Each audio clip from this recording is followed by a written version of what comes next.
Muito bem, meus caros. Vamos aqui então em frente com a nossa pauta, porque o STF estaria aí rachado por uma investigação, né, envolvendo a quebra dos dados, né? Como foi feito tudo isso ontem. Conversamos ontem, inclusive falamos em 2 programas aqui no canal sobre isso. A propósito disso, tá, pessoal?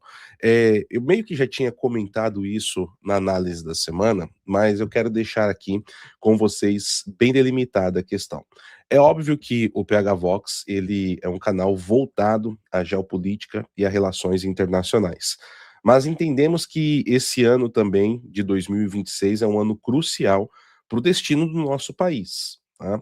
E essa questão envolvendo a eleição, sobretudo, vai ter diversos desdobramentos. Então vocês têm um compromisso aqui da nossa parte, que todos os dias nós temos 3 programas, 9 da manhã, meio-dia e 8 da noite. Pelo menos em um dos 3 programas, traremos como pauta principal algo relacionado ao Brasil, às eleições ou que impactem diretamente as eleições, tá? Esse é o nosso compromisso editorial com vocês para 2026. Vamos tentar fazer isso sempre preferencialmente aí no programa do meio-dia, mas isso pode alterar de acordo com as pautas. Você que nos acompanha a respeito da geopolítica, nada muda, inclusive temos temas aqui voltados à relações internacionais nesse programa de agora, certo? Combinado? Deixou o like? Vamos embora. Tem aqui então a matéria, tá, do Theo Curi, da CNN, que trouxe algumas informações interessantes e eu quero tratar com vocês. Vamos lá. A decisão do ministro Alexandre de Moraes de abrir por conta própria uma investigação para apurar o acesso ilegal e o vazamento de dados sigilosos dos ministros do Supremo Tribunal Federal divide integrantes, tá bom? A investigação foi aberta de ofício pelo ministro em janeiro, quando exercia a presidência do tribunal durante um plantão. Olha só isso daqui, pessoal.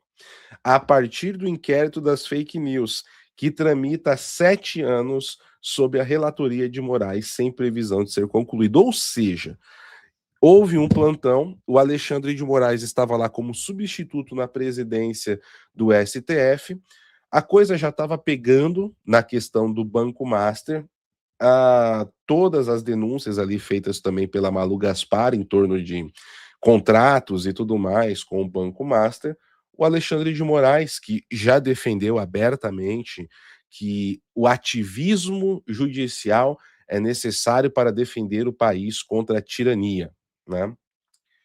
E aí eu me pergunto, a tirania de quem? Porque o espantalho dialético está preso, que é o Jair Bolsonaro. Então, quem está promovendo a tirania nesse momento? Essa é a grande pergunta que precisa ser feita, né? Essa é a pergunta que nós precisamos fazer nesse exato momento, segundo a visão do ministro. Então, ele tomou essa atitude aí, podemos dizer que pelas costas do Fachin, que é o atual presidente do STF. Ministros do tribunal divergem sobre a iniciativa de Moraes. Uma ala avalia que a tentativa de descredibilização dos magistrados e que o ministro agiu corretamente diante das suspeitas de acesso ilegal e vazamento de dados sigilosos dos integrantes do tribunal, do Procurador-Geral da República e parentes. A gente vai especular quais seriam aí alguns desses ministros. Esses ministros acreditam que a iniciativa de Moraes está respaldada pelo inquérito das fake news, que foi aberto em março de 2019 para apurar fatos e infrações relativas a notícias fraudulentas e ameaças veiculadas na internet que tem como alvo a corte. A outra ala do tribunal sustenta que a investigação não poderia ter sido aberta sem que houvesse um pedido da PGR.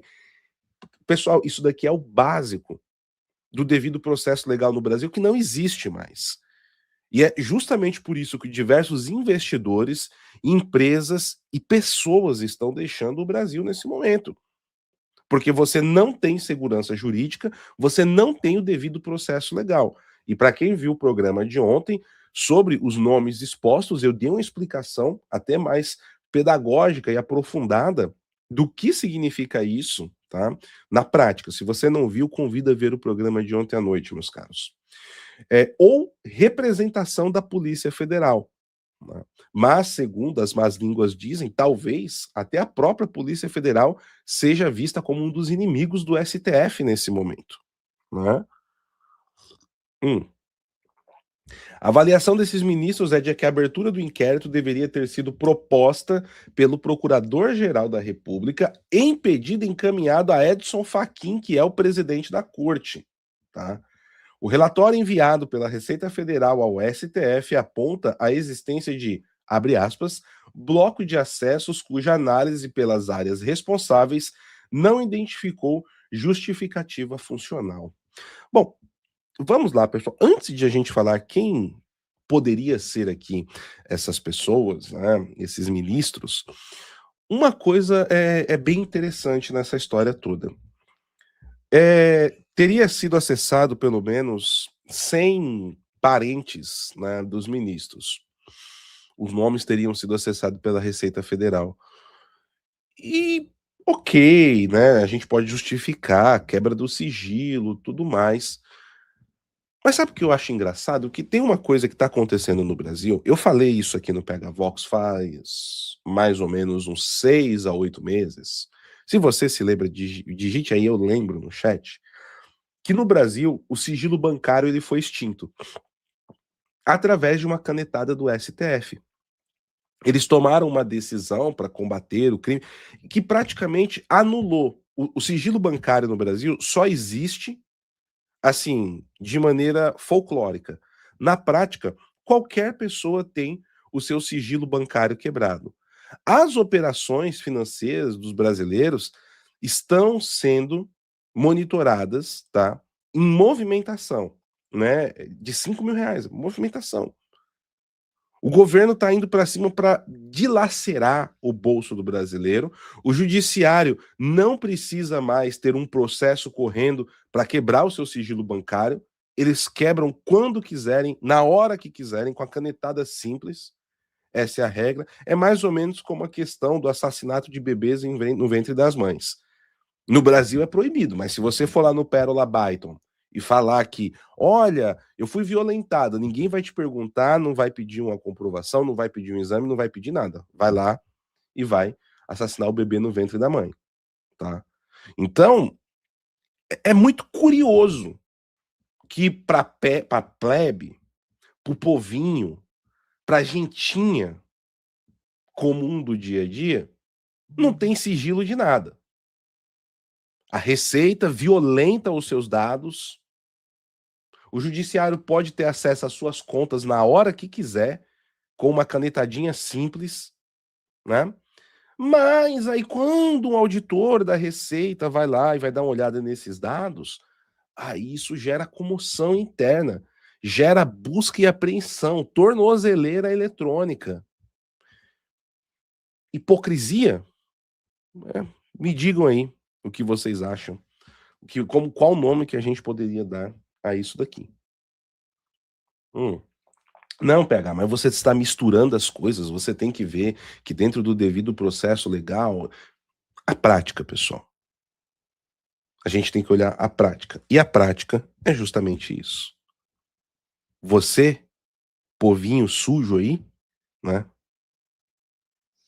Você vai ter todos os seus dados aí abertos, escancarados, né? Mas não mexam com parentes de autoridades magnânimas do Brasil.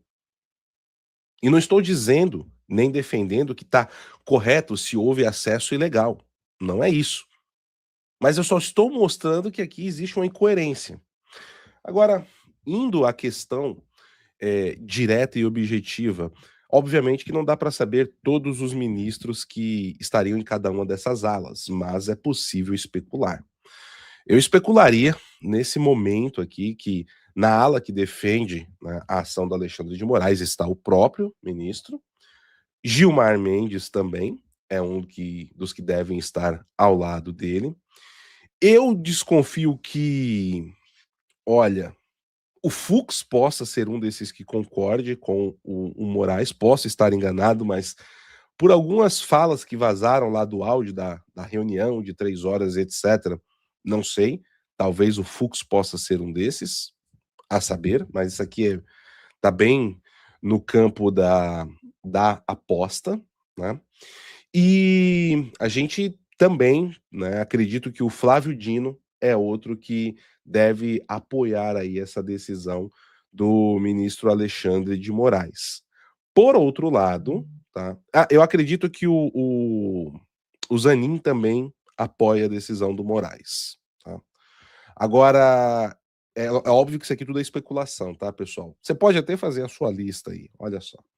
Agora, quando nós falamos do ponto de vista de quem acredita que o Alexandre de Moraes fez não foi bom, eu colocaria o Anderson Torres, oh meu Deus, o André Mendonça, o Anderson Torres está preso, coitado. O André Mendonça, tá, obviamente, e eu acho que isso daqui também foi muito ruim para as investigações do Banco Master, que o André Mendonça agora é o relator. Eu acredito que o Cássio Nunes também compõe essa ala. Incrivelmente, eu acredito que a Carmen Lúcia também não esteja concordando com essas ações, tá? Eu imagino que a Carminha, ela também não, ela está preocupada com a imagem que a corte vem tendo aí em todos esses embates, né? Mas a saber, vamos aguardar aí e ver até se isso vira alguma coisa prática depois, né? Porque divisões e quebra-pau dentro da corte vem tendo, mas a ala comandada por Alexandre de Moraes, Dias Toffoli e Gilmar Mendes, né? Ela vem tratorando tudo e trabalhando da forma que quiser, né? Agora, a dúvida que fica, né, é como tem gente que acredita ainda que o Toffoli é aliado de alguma forma da direita, né? Mas, enfim, tem quem goste de se enganar e tem quem é masoquista, né? Vamos em frente.